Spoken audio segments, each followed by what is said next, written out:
Hi, this is Randy Finney with Right Side of the Chart, and this is a closing market wrap for Tuesday, September 3rd, 2024. It is 4:13 p.m. Eastern Time, so the markets are now closed. And wanted to get a video out to you guys. There's just a lot I want to cover. I actually started this earlier today, tried to get one out to you in the open, and by the time I was an hour into it. There's just so much to cover that I think is important and interrelated in one way or another. And so what I'm going to do is, since I've already had a run at it, I'm like, look, this is just going to be too long. I'm just going to go through very quickly with a cursory glance at each of the charts I'm looking at. We're going to start out, as I often do, with the equity market. So bigger picture, or I'm sorry, near term, this is a 60-minute chart of SPY. This is where we were this morning, started the week. I've been highlighting since at least last week this trading range. It's just been a perfect up, down, and that's how trading ranges work. It's an MO as you buy the top of the range, or you buy the bottom of the range, and or cover shorts, go long, sell the top of the range, and or short, and with stops somewhat above if you break out. So we had a definitive breakout. I highlighted this morning. We were at the support. Said active traders could certainly try to take a shot. Game one last bounce off that level, and they clearly took it out. You took out shortly after that. We had a 60-minute close. It wasn't too far below, but the next 60-minute candle, as I often say, if you have to squint, give it the benefit of the doubt, that was your solid 60-minute close below, and so there it is. So that is a downside break. Can this prove to be a whipsaw? Absolutely. You've got a lot on the economic calendar this week, but as I like to say, take a breakout or a breakdown on face value until unless proven otherwise. Meaning, if we jump back in here tomorrow, then what's going to happen if you get solidly back in the range? Somebody asked targets, and I replied. I went into that post this afternoon to update. Hey, they took those levels out, and that's a sell signal now.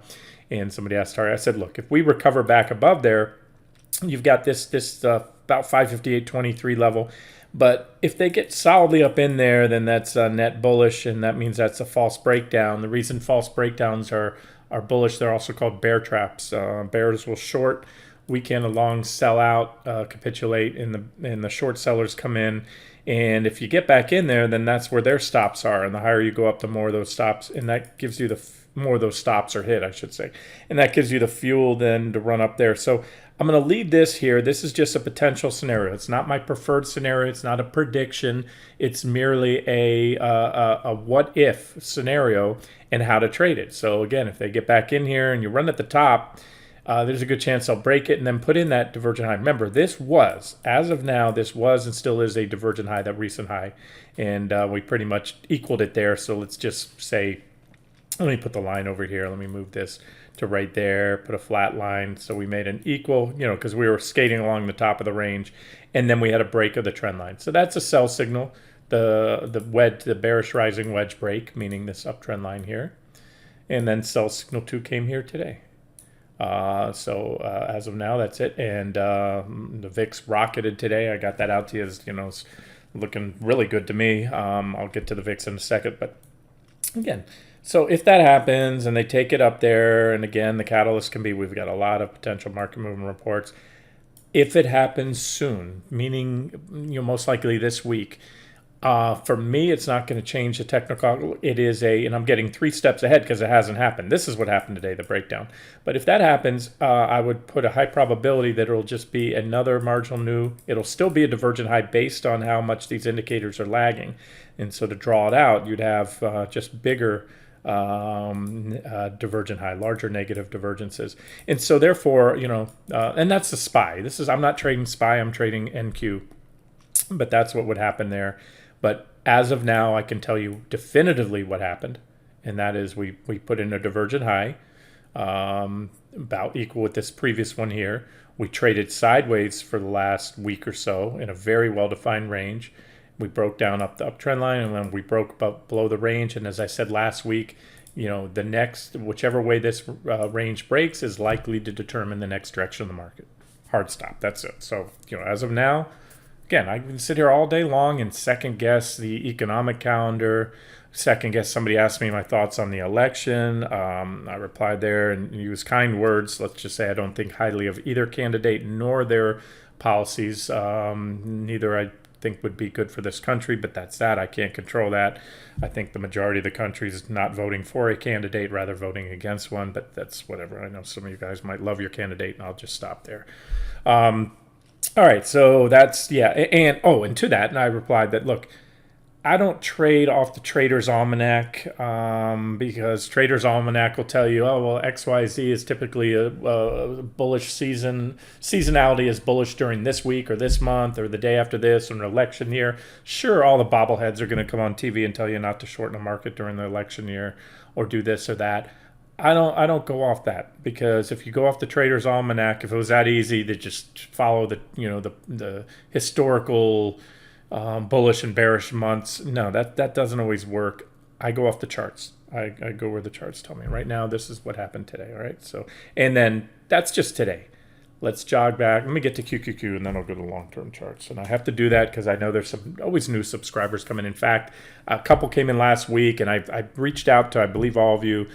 Some of you contacted me. You were, after signing up, you were locked out of the site. It was an issue with the software that runs the membership software due to an update.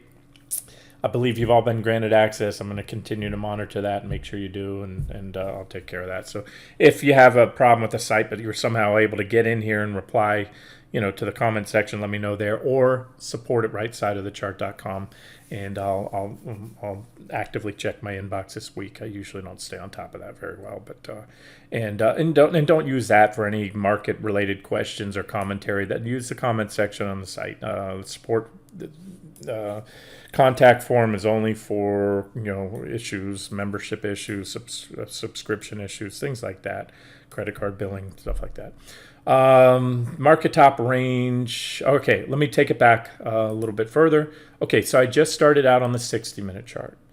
That's near term. That's my go-to swing trading time frame. Sometimes I'll drill down to the 15-minute charts like I did recently to kind of more active trading stuff. But the weekly charts, again, this is as much for the new, those new to the site. I know, I've been harping on this a lot lately, but it bears repeating, especially for those not aware. So back on the pop-up box, so tell me it was June 26th. You can see I created a market top range. That was here before we even got there. Market was going up. And due to extensive analysis using various factors, including but not limited to Fibonacci price projections, Fibonacci retracement ratios, retracement levels that aligned with price targets that I had, I laid out a total of 7 targets for QQQ. I gave you targets also on that same day for NVIDIA and SPY. To summarize, we went up from there. We reversed within a mere 1.5% of my market top range, even closer on the NQ targets I gave you. So we effectively got right there. And that was the ideal. Wanted to, as I said, the closer you got to the top of the range would align with these Fibonacci retracement levels that align with my price targets, which are based off of support levels where I think a reaction will be likely if and when we get there. Okay, so that was then. Fast forward, so we were short off the highs. We had other reasons to get short with trendline breaks. Again, this is a weekly chart. 60-minute chart got us in. We had bearish engulfing candlestick on the daily chart at the high, the very day of the high. That was, again, solidified a very objective short entry. This was still is one of my favorite patterns. Bullish engulfing candles at the lows, bearish engulfings at the highs. You only want to look for them after a very prolonged uptrend. They're bullish and bearish engulfing candles come all the time, but they mean nothing. Here's one right here. There's one right there. They don't mean anything unless they come at the top because they're potential reversal sticks, or at the bottom. And so that was it, and that was a high probability sell signal. And again, even if, and I just for those of you that are new, I'll recap this. Current subscribers know I highlighted the previous 2 right here and here, but each of those got stopped out. We went above it with minimal loss, and this one so far proved to be the one. We had already a 16% drop off that one there, and now I'm viewing it again as a topping stick to potentially end the trend. Not only because it came there, but it came within where my prediction for the end of the rally off the late 2022, October 2022, early 2023 lows. I needed that chart to load. Okay, so and we also had let's see here, where was it? Bullish engulfing candle on, I know on the S&P 500. I'm on a weekly chart here. It's a daily chart. Yeah, when you go back, turn off all the lines, and back there, right there in October, this was the low in the S&P 500 and Nasdaq 100, and you had big, beautiful green bullish engulfing candles. It's highlighted back at the time, and that came at the end of that drop from the November 2021 highs right there. Okay, so like I said, and it's the same strategy. It's just nobody, some, but myself included, but most don't want to buy at that point. They're puking up, their 401ks dropping. If they're new to swing trading, they don't understand how the market keeps going down, down, down. And but it's an easy strategy again, because when you recognize it, and you don't see it in the beginning of the day starts out bad on a bullish engulfing candle like that. You're down, it's a red candle at the moment.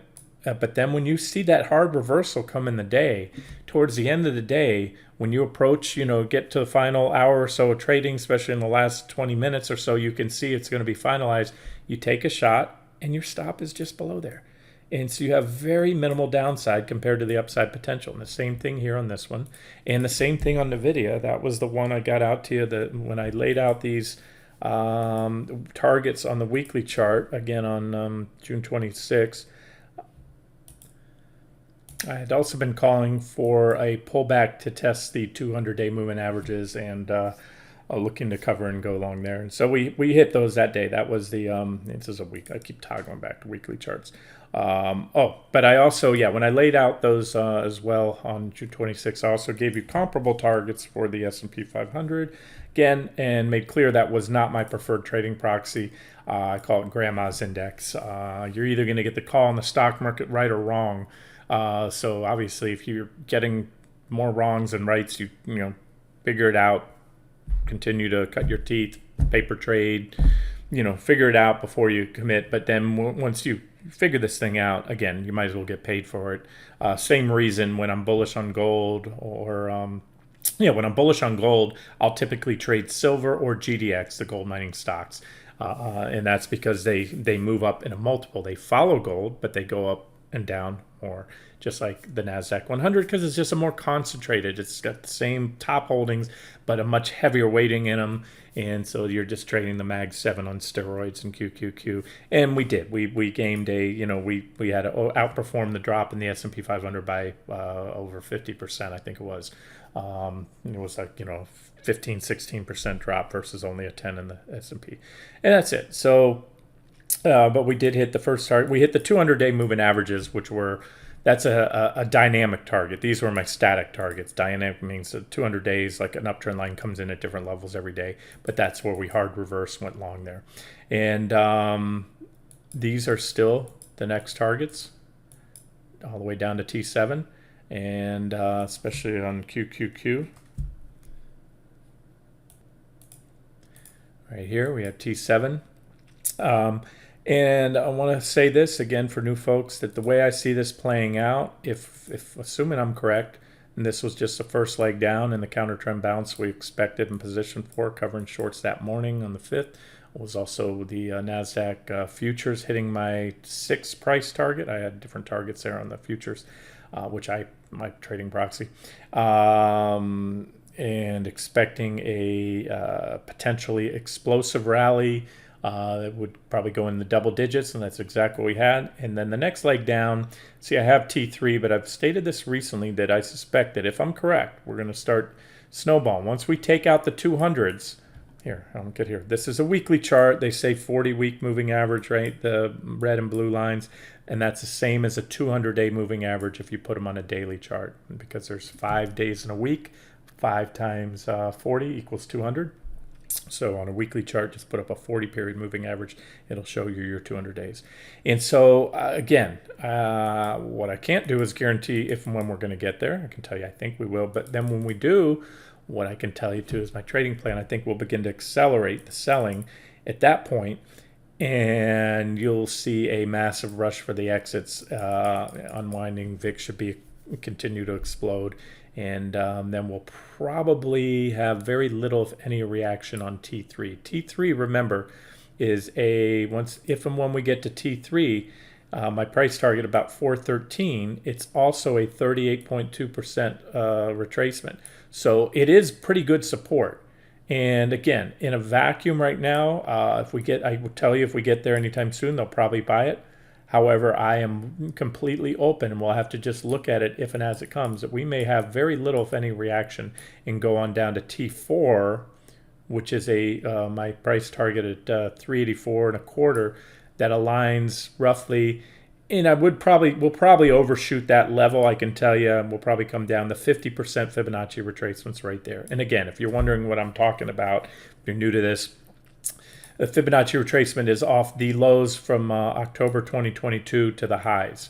And that is in part what I use to come up with how high the market might go before it reversed based on where I already had price targets.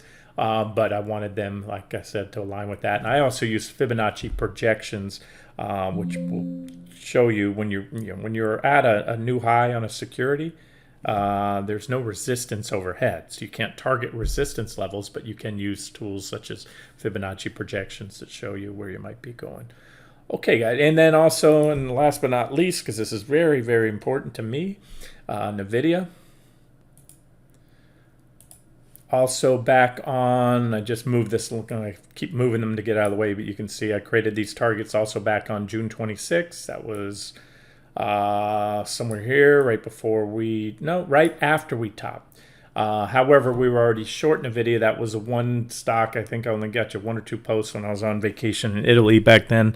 Made a point to point out that we had both a bearish engulfing candle, again, one of my favorites there, forming. It was going to be finalized. I got the post out to you, even though I was on the other side of the pond just before your markets closed here, an hour or so, saying you'd print a bearish engulfing, and then you had a beautiful uptrend line, which again I think I gave it to you on the 60-minute chart, in which trigger a sell signal in addition, and that was good from the highs. Let's say you just took the breakdown in the bottom of the bearish, we got a good 30% short trade. Covered that at the lows. That was a hard out in the morning of August 5th. Cover all shorts, even in the long-term accounts, and go hard long. Hard reversal versus a soft. A hard reversal, that's what I posted that morning. Soft reversal was, then I gave you bounce targets on the market and everything else, and then started scaling out of the longs, or selling the longs, scaling into the shorts, which I've done. And then NVIDIA, like I said, also appears to come full circle. We had a beautiful uptrend line off the highs, or we have a beautiful uptrend line, 1, 2, and then multiple reactions there to define it. 3 distinct areas, followed by rejection. So this is a big one, poster child of the AI bubble, all things AI. Well, like I said, this is a 5-star general, and so far I can't say they've killed the 5-star general. They've shot and wounded the 5-star general here. Again, the poster child of all things AI. But when this trend line goes, and the BOD level. BOD is what I call when you have 2 support levels in close proximity. You have price support at 96.23 and the 200 days just below that. So pretty much this needs to go. When that happens, again, we toggle back to the long-term weekly charts. And that's right here. Okay, same levels as before. So T1 was already hit. We hit and reversed. And so when we take out, there's the trend line. That should open the door, especially on a move under those recent lows. T2, my next target. T3, I gotta move these around. It's kind of blocking. These were just the drops that I estimated when I gave you these targets back then. And T4 is still my current final target. Something wonky. I must have added a line. That's what I must have done since I originally gave you these targets. I'm going to have to resequence because this is still T2, that's still T3, but I have a nice support level there at $40, and then T4 right here below. So I might have, yeah, I don't. I'll resequence it. Either way, you get an idea. Now we're talking. Look, guys, from where we're at now, I have plenty of time. I'll polish up those targets. T3 alone is another not off the highs already, which is 20 something 30%. It's from where we're at today a 50% drop to T3. So there's plenty of meat on that bone. And again, the odds of hitting that target, although I've maintained these targets, favor these, which right there says I believe there's over, and it has been since here, a 50% chance, greater than a 50% chance we're going to get there, favorable odds, hence, or it wouldn't be price targets in a current short position for me. But those odds shoot up significantly if and when we take out these levels I'm covering in this video, both NVIDIA as well as everything else. So we're going to look at the other stuff. I'm going to need to move a little faster here. Back then, when I got that post out to you on vacation, we had just put in a divergent high. There was a sell signal. That was the bearish engulfing on the daily. We hit my first target zone right here. We bounced on it for a while. We hit my second target zone, bounced back to the first target zone, hit T3, covered that morning on the overshoot there, and gained the bounce, or at least part of it for me, and then back in. And there's the downtrend line off the highs too for NVIDIA right there like that. And this is what NVIDIA is doing. And this shows you just kind of the behind the scenes in the market. They blew the cover off the ball, as we all knew they would. Rarely do you ever see any of the big Mag 7 stocks, Apple, NVIDIA, Amazon, miss. They always blow it away. They manage expectations. These are multi-billion and even trillion-dollar companies, and they're in the professional business of managing earnings. So, but when, and again, it shows when NVIDIA just blew it out of the water, and they're selling the stock, that just shows you that it's at least at this point in time, it's an overcrowded trade, and you're seeing the unwinding of that. And again, just trade off the technicals, that's all. If they take this level out, they're going to new highs most likely. That's the downtrend line off the highs. So if we rally back up here, you may get another short op at the trend line, but if they break it, then consider a stop above that level. At most, allow for a brief intraday or maybe intra-week pop above by a failure if you want to give it a little room, because that's what the nefarious forces in the market, the big boys, do. They know where the stops are, and sometimes they'll try to run them. But right now,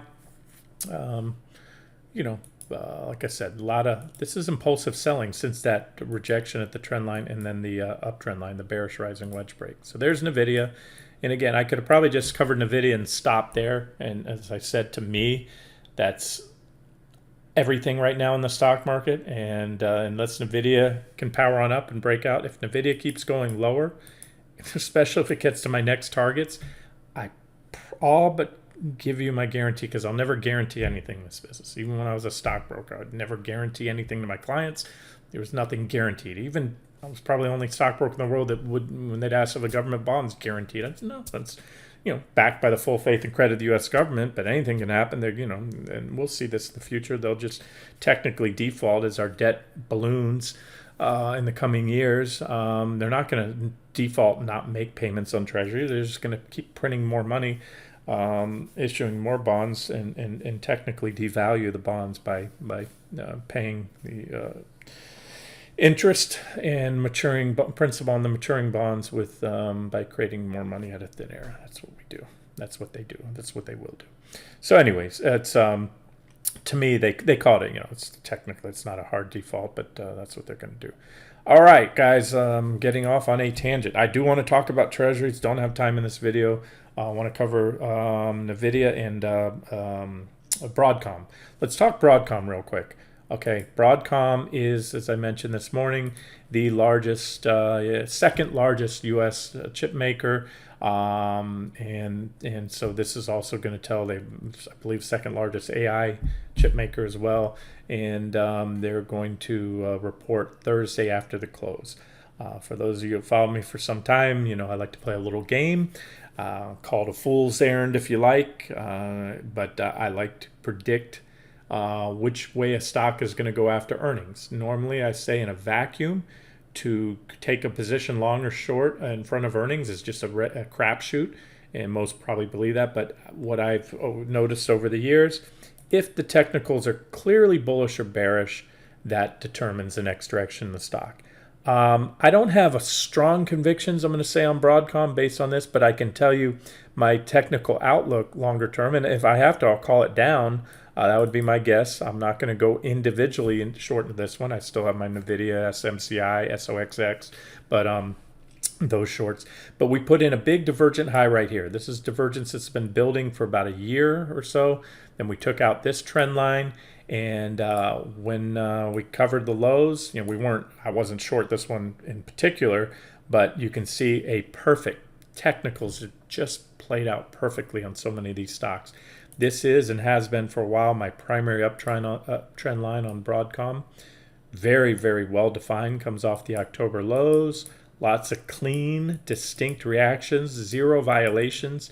Other than that intraday pop down there that just took it out intraday, but again, we were covering at the lows for all the reasons mentioned, such as the indexes and many key stocks hitting the 200-day moving averages and/or other key support levels. And so we reversed, and on the weekly chart, it was just an intra-week violation. We got right back above there. So that's a successful defense of the 200-day moving averages and of the uptrend line. And so right here, here's the levels to watch, guys. And this is an important one. 143.50-ish right there. I have it at 143.57. It's the top of this trading range. We had a breakout candle here, exploded higher when it broke above that trading range. Just like, remember, SPY today. This is the same thing, but a bigger range. This is a daily chart. SPY broke down today. This thing broke out. It broke out there. Next day, gap up, pretty powerful move, and finally just an explosion right there. And that marked the top, as it often does. It was probably earnings. That was probably a post-earnings. Either way, technically, breakout, rally. And it's been drifting lower since. Back tested. They bought the back test, tried it again, and then it failed. The failure brought us right back towards the bottom of the range in the 200s. So where I'm going is that was, and I believe still is, an important level, and it intersects right now with the trend line. So this is what to look for post-earnings. If you are a bull and you get a pullback after Broadcom reports to that level, you can go long there and or down to the 200s. They already bought the 200s with a stop somewhat below.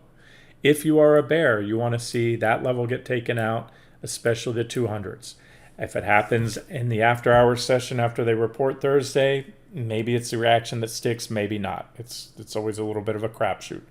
Come Friday, especially next week, if Broadcom is trading below that level, in my opinion, lights out. If it can hold it, well, it doesn't mean that it can't break it, a week, 3 weeks, 2 months down the road. Merely that's a key level to watch. To make it a little more simple, this is my weekly chart of Broadcom. I'm going to scroll back as far as I can. This looks like this one, right here, started trading in 09. You can see these are all the divergent highs on the weekly time frame. And as I often say, divergence is not a sell signal, it's a condition that momentum is changing, because your momentum indicators like the PPO and the RSI are making lower highs, prices are making higher highs. It's the trend line, it's the breaks of support that give you the sell signal. There was a breakdown and back test. It may not look like much on here, but from that divergent high to the low, it was a 30% drop. This one here, next time we put in a divergent high, 32.5, so call that 33% drop. That was easily that much as well. There was COVID right there. COVID, like I said, will go down in history as a black swan event, but I had divergence on all the indexes, most leading stocks, and we were positioned short for it. It was technically telegraphed in the charts before the drop happened, and you can see it there with Broadcom. That was a 51% drop. So bottom line is, without exception, we're looking at 30 to 50% drops. That was 51. Right here was 37, almost 38, rounded off. And so far, off this divergent high, we've dropped about 26. So that puts us on the lower end. It's one of the biggest divergence. Now, remember, that drop brought us to test the primary uptrend line I just showed you. There's your uptrend line. There's the divergence line. You can call it a price channel, but that's really, and it is, but that's my divergence line. That means prices from this point to here making higher highs. So when that goes, and these 200-day moving averages, which on the weekly chart are the same as the 40 week, then I can give you a level here if you're an active trader. This is the first level. They'll come in and buy it right here, most likely, where you can try to game a bounce. But it'll be fresh off a breakdown, about 119.50. But this is where it's ultimately going down here. I have a support / target zone from about 91.15 to 80. And again, maybe we never see that level. Maybe we don't see it for years. I think we'll see it sooner than later. We'll know. We'll have a good idea, later this week or early next week, if we break that trend line. If we break the trend line in the 200 days, especially on a weekly closing basis, the odds shoot up substantially. And that's going to be a 40% drop to that first target down there. And, well, let's say that's the first target. That's a 21% drop. Next target, 40. And then that third target there, 46, 47. And where, if you want my honest opinion, I know most don't want to hear it. It's heresy. It's craziness. Ultimately, we come down to here. Now, it could happen this way. Maybe we go up a little higher first and we work our way down. Remember, trend lines are dynamic. If you were to fall straight down, that's not going to happen. But if you fell straight down, it's a 70% drop. But if it took us, this long to get here, you have to move this over. You can see it would come in. If we go a little higher first and then hit it, it is a trend line that I'm calling for to be hit most likely within the next year. And the next year is going to put us in this range here. There's 2025 daybreak line. There's the next year. And so this is how I see Broadcom playing out. We're going to break the trend line. That'll be your sell signal. You can short it individually or just short the semis if you don't, want to worry about, carrying an overnight position of short in an individual stock, because anything could happen. Good thing is earnings are out of the way for the next 3 months after they report on Thursday, so you don't have to worry about that. And as you know, the semis, I've done quite a few videos lately. One of my favorite sectors on the short side, that is. And this is SOX, Semiconductor Sector Index Fund. Just a beautiful uptrend line, which I believe will be hit in the coming year. And to get there, it's going to be from the recent highs. Again, depending if and when we get there, about a 46% drop. But to get there, you need to first take out this uptrend line off the 2022 lows, as well as that 188.65. That's really good support. It was this reaction high from 2021 before that 48% drop. Took us down to the trend line. So when this breaks, and then 188.65, which is the BOD or benefit of the doubt support, then we come down here. And that's going to take from where we're at today about give us about another 35% downside in the semis, and from the highs about a 50% drop. Again, that's most likely. But let me say it again. I often say this. Support is support until and unless broken. So I'm giving you the likely targets with the if you need to break support levels. Now, we're on sell signals in the daily, so there's 101 reasons to be short, including but not limited to, but especially that bearish engulfing candle I highlighted back on July 11th when QQQ put it in, NVIDIA and on the semis first. That was on July 11th. Beautiful bearish engulfing. You short it there with a stop above. We went up for a couple days, dropped down, and that is now clearly marked the top, and so far it was good for, and again, we covered the lows on the 5th right there, 28% drop, rallied back up, and just like NVIDIA, and no surprise, obviously, there's a lot of overlap because of the weighting of NVIDIA, but boom, right into the downtrend line, and then we had a sell signal to get back short or add to shorts right here on the breakdown, impulsive breakdown, and here we go. Look, today we took out 219.29, a big old gap right here, and we're back to the 200s. That's the other thing, guys. Usually when you come in to check the 200s, it's off to the races. Sometimes you'll come in, you'll do a second test, so we'll see. It's kind of do or die. We start getting down below there, and this was just in that panic sell-off mode. Then if we get down below there again, which I think, the charts indicate, like I showed you, more downside. But this is a big trend line here too. So these are the levels to watch. Those are some of my favorite trades. I'm going to loop over to the financials, unrelated, but the one, one big selling point for the bullish case is how, we're seeing breadth participation. I'm sorry, market internals increase. We're seeing other sectors going up, and the financials. I'm hearing the bobblehead site is one of the reasons, but I highlighted that recently. This thing is on the verge of a cliff, ready to break any day now. In fact, even though I should say, we didn't break down today. I had a sell signal go off on the trend line break, but I always check. It was a stick save. You can see at the close, a stick save is when you have a candlestick finalize at the end of the day after breaking intraday. Remember, all that matters is the time frame you're trading off of. 60-minute charts get you in quicker than the dailies. 15-minute charts get you in quicker than the 60s, but they're more prone to whipsaws. Swing and trend trading, daily charts, and even weekly charts for trend traders. And so right now, that's not a sell signal. It was an intraday break, just like that one there. However, the king, JP Morgan, and you got to bear with me. I have to keep pausing the video. These charts are not loading. I don't know what's going on with TC2000. Probably issues on their end today. But JP Morgan, remember I did an extensive video the other day. That one did break down. That was a trend line right there. Big divergent high. And again, that's the leader of the sector. Visa was actually holding up. You got to give Visa points. Pop there.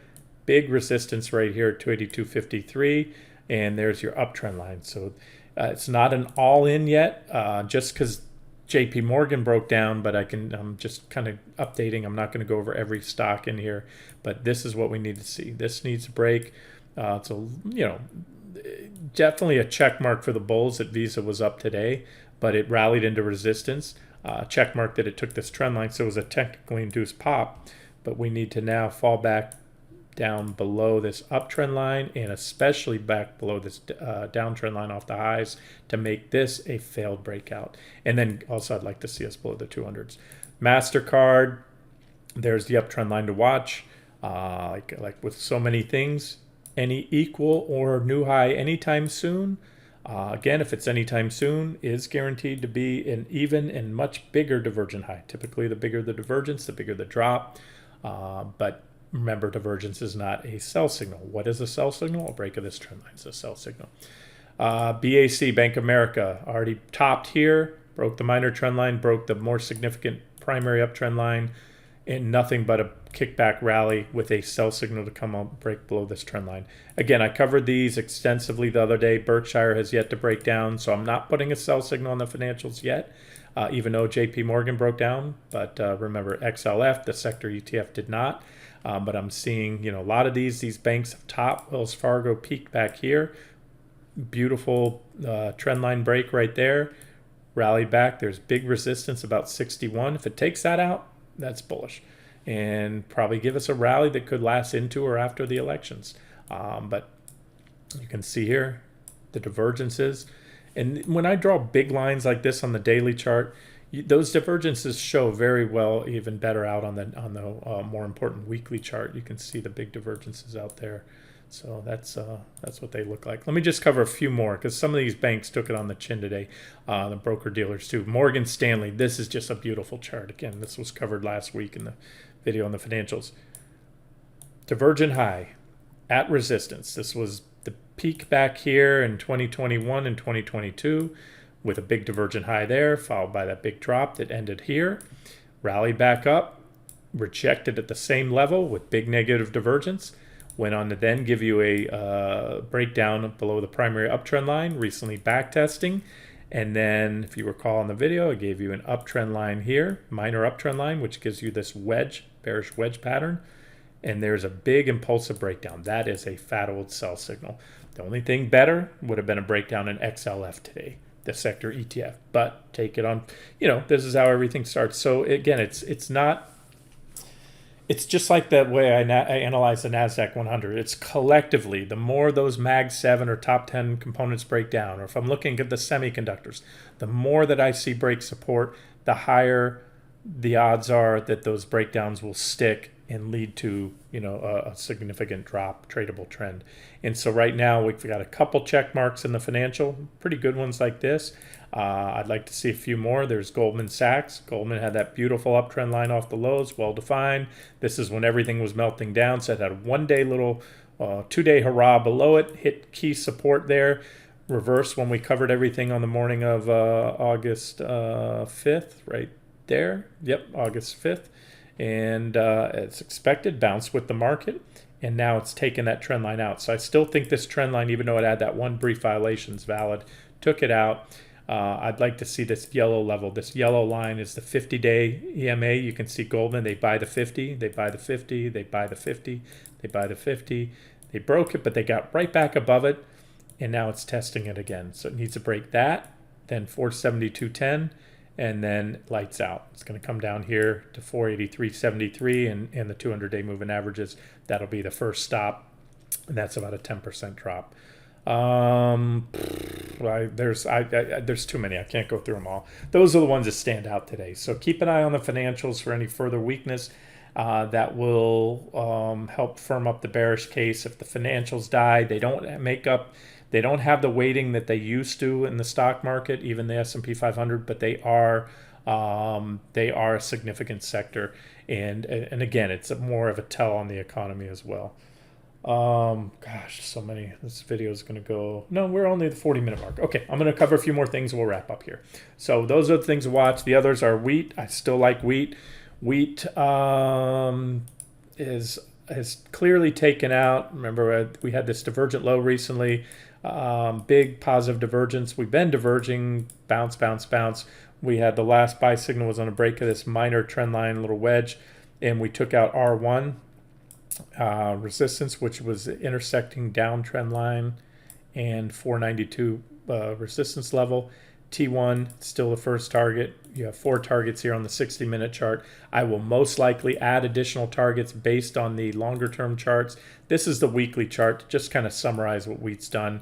Wheat, like all commodities, had a bear market, peaked back in 08. Well, it goes to the left of this chart. They changed it was always WAT, but they retired the older versions of these certain ag commodity ETNs, and they came out with a newer version. But anyways, you can go look at wheat prices and everything else peaking back in 08. And then when the stock market bottomed in March of 2020, right here, this is actually wheat bottom there a little before that.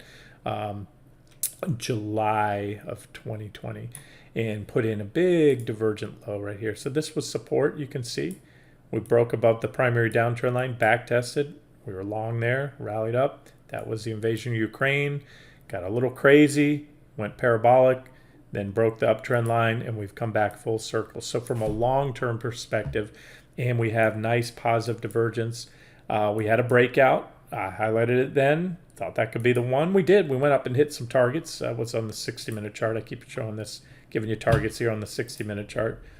Divergent low, T1 hit again. Divergent low, we rallied up, hit 1, 2, 3 out of the 4 total targets, and then highlighted again here, and that's it. So, again, each and every incremental divergent low, this is looks to me like the stock market in reverse, making marginal new but still divergent highs with the divergences growing bigger.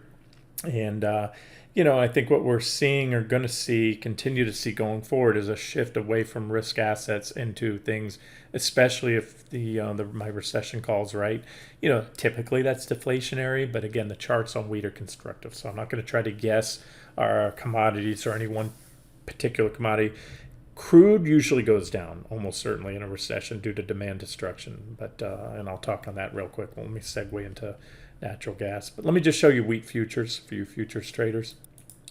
So, okay, on the ETN, we were just looking at WAT. I gave you they're different targets. On the futures, we had that bullish falling wedge breakouts, buy signal 1. Then we had the secondary downtrend line right here. We consolidated and flagged under it. Breakout number 2. We hit my first and second targets have been hit. We took out T2, which is resistance. So that should open the door up here to the next target, which is I have a high degree of confidence on at least that target. This is still my current near-term target, T4 up here, about 628 on the futures. And again, I think the case can be made to let a position run, at least a core position for longer term, as long as the charts are constructive. It would make sense to raise stops, as you get going here, because wheat keeps making these marginal new and divergent lows. So, no reason to let it go back down to a new low at this point. You've got maybe a little uptrend line working here. But either way, it looks good from this perspective. Next one is natural gas, the other commodity I liked recently. It has a similar chart, keeps putting in these divergent lows, broke out. These are the futures. Remember, I gave you previously we were long somewhere in here off the lows, and this was a target. I can't remember now because the futures roll. We're on the Octobers now. When I first gave this trade to you on the futures, it was the Septembers. In the last update, we had a target. That was a price target there. Remember, these numbers change on each as you roll to the next contract. The levels are different because these are futures, and each futures contract has own different levels. They're similar, but they're off from each other. Anyway, we hit that, put in a divergent high, and that was a catalyst for this correction. Took us back down to support the previous lows. We had this bullish falling wedge pattern, downtrend line with positive divergence right there, just like you had positive divergence there. That was the catalyst for this, and you had the negative divergence that was the catalyst for the correction. And now we're rallying after the breakout, and these are still my targets here for nat gas futures. And if you are an ETN trader, I believe technically it's an ETN, not an ETF. It says ETF here, but it's always been an ETN. I don't know if this is just a misprint. It doesn't matter. It's just the whole. There's little nuances. You can look it up. I have a little bit on the site on what the difference is between an ETF and an ETN. That's under the resources, FAQ, ETF related questions, and well, here it is. There, so you can read about them, the difference. All right, back to that chart. This is a 60-minute chart, and again, we put in a divergent low back here. We went up. That was R1, meaning first resistance, or was it here? No, this one, R1, S1, first resistance. Took out, popped the first trend line, popped the second trend line, went on. We hit T1, first target was hit right here. Second target, and I think you can see these. I know my charts are getting kind of a little messy here. T3 was hit. That's where we reversed, just like on the futures. We hit a comparable target. When we did it, we had negative divergence at that high. When T3 was hit, that sent us back down here. And again, we come to full circle. The divergence here, when you look at it this way, is even larger. This was a divergent low we went long off of before. We have even bigger divergence now. And so bottom line is it appears to be basing. This is a big level now. Now that we've had a reaction off T3, a pretty distinct reaction too. I think if it pops T3, it can start to really run. And, with natural gas, what you tend to see, it almost moves inversely. It tends to quite often move inversely to crude. And that is, especially when crude prices really, when they go up, skyrocket up, what happens is the producers they turn on the pumps full throttle, and they're pumping as much crude as they can to sell at high prices. And natural gas is a byproduct of crude production, so you got a lot of supply there, and then prices tend to go down. And likewise, when crude prices plummet, go down to certain levels, they start capping wells, and then therefore supplies of natural gas go down, and prices usually rise. And then there's all other factors, weather and everything else. But that's it on the futures. Oh, let me show you crude. That's what I want to show you. So crude, throwing out quite a few trade ideas on this one lately, just covering these in these videos. We put in, this was a big divergent high, bearish rising wedge, beautiful uptrend line, breakdown sell signal. Crude did this. Down along the way, I highlighted it right here. Again, it was the previous contract, so my price targets aren't shown there. We went long there, closed it right there. That was a sold target, this level right here. Got out, sidestepped that drop, put in another divergent low, rallied here. I highlighted it here as a short anywhere from this bottom of this, from this support zone up to, but not above the trend line. Perfect hit of the trend line. I'm talking about the downtrend line off the highs. Another profitable short trade. And then most recently, again, I highlighted here, back to that same resistance level up to, and the trend line. up to, but not above that level, another pullback. So you can see crude's going down, and this is most likely demand destruction, because I think it's safe to say things aren't hunky-dory in the Middle East. They're not singing kumbaya by any means. It's probably seems to be anyways.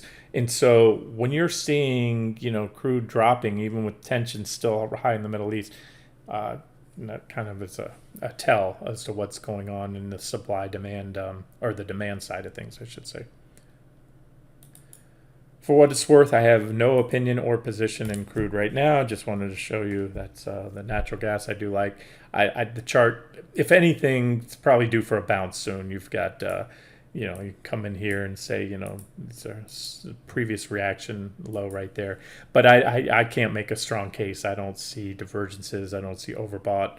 Well, yeah, a little bit overbought, but overbought, I don't just go buying overbought. Overbought, the problem with that, it can become more overbought or stay overbought for an extended period of time. So I just wanted to update it and really speak to about with natural gas too. You can see crude prices falling down. So imagine the producers, the drillers aren't as excited right now as they were back here when crude was, before it fell, or even right here recently, before it dropped 15%.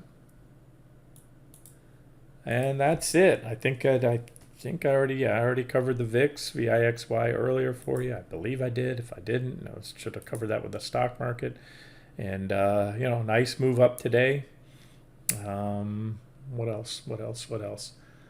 All right, guys, I'm just going to stop it here. Let's see what happened. Like I said, thick economic calendar this week. We broke support today. We broke the bottom.